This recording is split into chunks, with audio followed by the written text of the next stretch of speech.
¿Y por qué pensamos en las mujeres? Si se supone que en un medio de transporte, mujeres y varones somos exactamente iguales.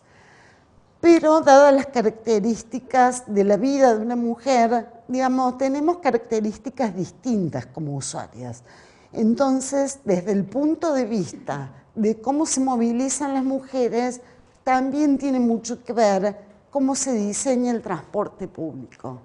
Y vemos que las mujeres no tienen trayectos fijos como los varones. El varón es de la casa al trabajo y del trabajo a la casa. Eso los varones que se portan bien. Hay otros que se desvían, pero son las excepciones. Esperemos. En cambio, las mujeres tenemos distintos circuitos. Se dicen que son como circuitos en zigzag. La mujer sale de la casa, tiene que llegar al más pequeño a la guardería, al más grande al colegio. Tiene que pasar por el centro de salud, tiene que ir al trabajo, después busca al chico. Digo, tiene tantos trayectos que necesita un sistema de transporte pensando para este tipo de movilidad. Porque si no está pensado de esa forma, la mujer empieza a limitar sus trayectos. Y limitar sus trayectos significa limitar su capacidad productiva y su capacidad de movilización. Y es así que muchas mujeres necesitan adaptar su vida de acuerdo a las posibilidades de movilidad. Entonces, algunas salen fuera del circuito laboral porque no le dan los tiempos o empiezan a delegar algunas funciones porque estos trayectos no les coinciden. Y por lo general, las mujeres pierden o gastan casi 4 horas de su día en estos trayectos, entre llevar y traer, ir y circular. En ciudades latinoamericanas donde el transporte, digamos, tiene mucha menos frecuencia que quizás en lo que conocen ustedes aquí en España.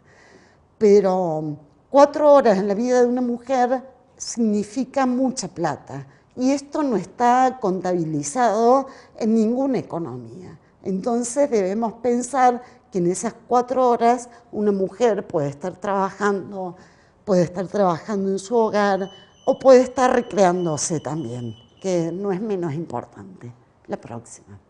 Dentro de lo que es el transporte, hay algunas variables que son importantes a tener en cuenta.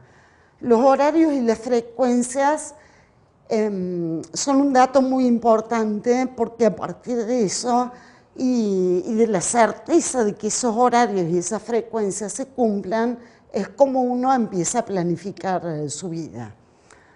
También tenemos que ver cómo son los enlaces de un punto al otro y que estas combinaciones sean prácticas para los usuarios y que se respeten. En esto es fundamental el rol del Estado en el control que hace de los horarios, de las frecuencias y de los enlaces.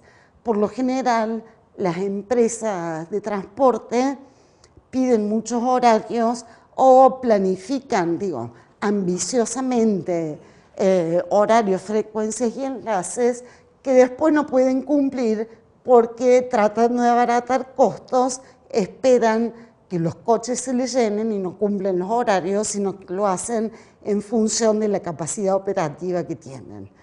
Entonces esto dificulta que una persona pueda planificar porque tiene que estar esperando que la rentabilidad empresaria pueda coincidir con las necesidades de estos usuarios.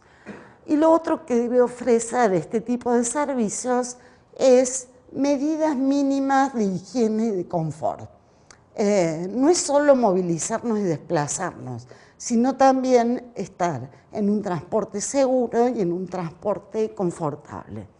Y lo de la accesibilidad que lo hablamos anteriormente. La próxima. Otro de los factores importantes dentro del transporte público es el tema de la seguridad. Y en este punto lo he enfocado mucho en el tema de género, porque realmente afecta particularmente a las mujeres el tema de la seguridad. Quizá es un tema que está muy invisibilizado y que no lo hemos analizado vinculado al transporte, sino como un hecho de inseguridad común o normal. Entonces, si existe un arrebato en la vía pública, lo tomamos o los medios de comunicación lo titulan de esa forma. Pero no vemos en qué momento de la vida de esa persona o de esa mujer se produjo ese arrebato, el robo o en muchos casos abusos sexuales. Y esto tiene que ver y está directamente ligado a los trayectos que debemos hacer las mujeres, desde que salimos de casa o del trabajo hasta el lugar de la parada del autobús, y dentro del servicio público incluso suceden un montón de este tipo de hechos. Esto influye particularmente en decisiones también que una mujer tiene que tomar a la hora de evaluar cuando suceden este tipo de situaciones. ¿Y qué quiero decir? Que en muchos casos existen cambios de rutina, que si vos salías de tu casa y hacías solo 2 cuadras para tomar el autobús y tuviste alguna situación de violencia o de robo, a veces hay mujeres que hacen 2 o 3 cuadras más para ir por avenidas iluminadas, por lugares de mayor circulación, para sentirse más seguras. Entonces, a veces vamos pensando en cambios de estrategias y de trayectos para sentirnos más seguras. También en estos cambios de rutinas, cuando hemos sufrido algún robo, algún arrebato, ya vamos pensando en cómo nos vamos a defender. Primero, cuando salimos de casa, empezamos a pensar, si llevas el ordenador en la cartera, si pusiste las tarjetas, si pusiste el documento, o sea, siempre pensando cuáles son las consecuencias del robo o de un arrebato. Cosa que no sé si lo piensan los varones. En general el varón sale suelto de cuerpo, no lleva tantas cosas como las mujeres. Entonces, nosotras antes de salir, nos lleva todo un tiempo planificar cómo vamos a salir y qué vamos a hacer si después nos pasa alguna de estas situaciones. Creo que al 90% de las mujeres le ha pasado alguna situación de abuso en un transporte público. Nada más que no lo vemos como un abuso. E incluso muchas veces pensamos, ¿será cierto? O sea, o me pareció, ¿se me apoyó o fue una sensación que tuve? Terminamos preguntándonos nosotras si el hecho realmente ocurrió. Y lo más grave de todo esto es que sucede con niños y con niñas, que no solo le pasa a las mujeres, incluso ahora varones, adultos, sino que pasa con los más pequeños. Y esto tiene directa vinculación al diseño del transporte, porque por lo general sucede en horas pico. Entonces, los abusadores aprovechan de ese tipo de situaciones para apoyarse, rozar, tocar. Incluso ha habido hasta violaciones en transporte público. Hemos escuchado muchos casos. Pero es muy difícil escuchar que alguna mujer denuncie este tipo de abusos, porque por lo general, primero que no está tipificado como un delito, segundo porque no lo reconocemos nosotras como un hecho de abuso. Y además, es tan difícil de demostrar, es tan rápido, es tan pasajero, es tan veloz, que, digamos, hasta que uno le avisa al chofer, la persona desapareció. Y por lo general, cuando una mujer reacciona, grita o pega un codazo, el abusador enseguida se escapa y desaparece. Vamos a ver, cuando empezamos a trabajar este tema desde la Concejalía de la Ciudad de Córdoba,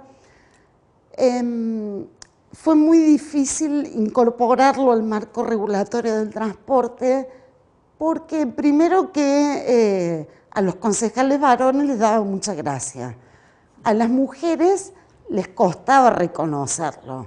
Entonces parecía hasta como una cuestión menor, que tiene que ver con un hecho íntimo y privado. Entonces, digamos, parecía que había que ocuparse del transporte, de la antigüedad de los coches, de la rueda, del combustible, y como que este era un tema menor, de esto no se habla.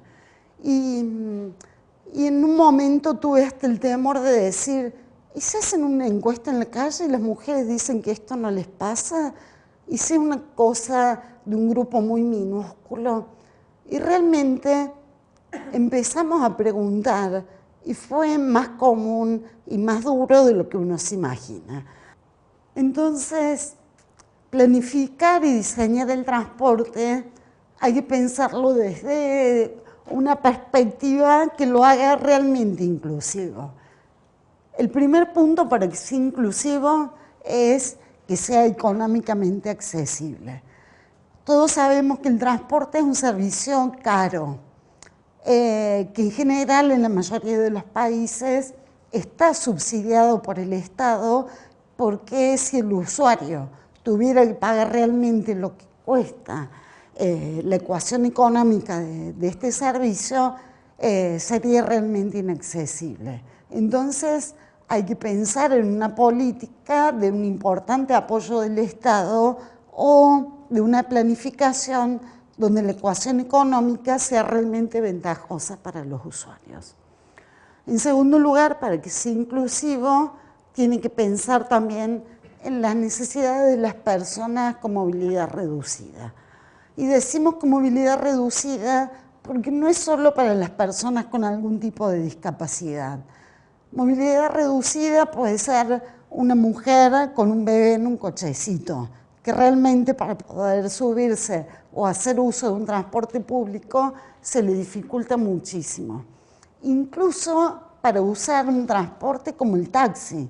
Los taxis, en mi ciudad, por ejemplo, pasa que ven a una mujer con un coche y no paran. O sea, el taxista siente que pierde el tiempo entre subir el coche, la mujer, los bolsos, entonces siguen de largo. Y en un ómnibus mucho más difícil, porque subir con un bebé, con los bolsos y el coche, armar o desarmar, es realmente una complicación. Por eso es importante que el transporte tenga algún tipo de sistemas donde esta mujer pueda manejarse de manera autónoma. Y también vemos que los chicos ahora cuando van al colegio usan esas mochilas con ruedas. Entonces ya todo prácticamente ha pasado a tener rueditas. Y por eso es necesario que tanto el transporte como las paradas, los refugios o los lugares donde la gente espera el transporte público sean accesibles.